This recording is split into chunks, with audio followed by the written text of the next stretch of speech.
আসসালামু আলাইকুম।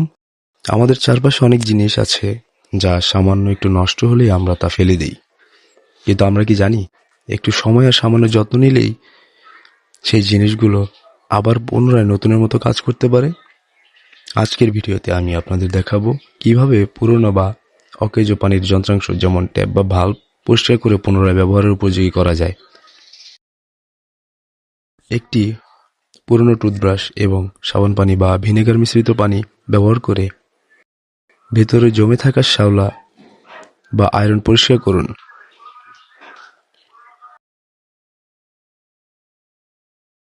Rubber washer বা সিলগুলো চেক করুন, ছিঁড়ে গেলে তা পরিবর্তন করুন।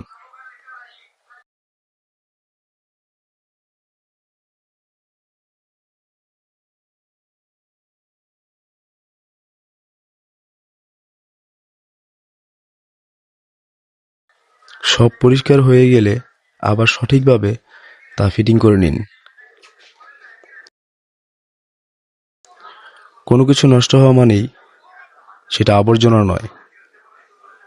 অপচয় না করে মেরামত করতে শিখুন, এতে আপনার টাকাও বাঁচবে, পরিবেশও ভালো থাকবে।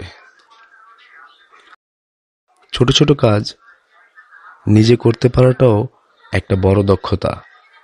নিজের হাতের কাজের মাঝে যে তৃপ্তি আছে তা নতুন কোনো কিছুতেই নেই। পুরনো জিনিসকে নতুন রূপ দেওয়াটা একটা সৃজনশীল কাজ।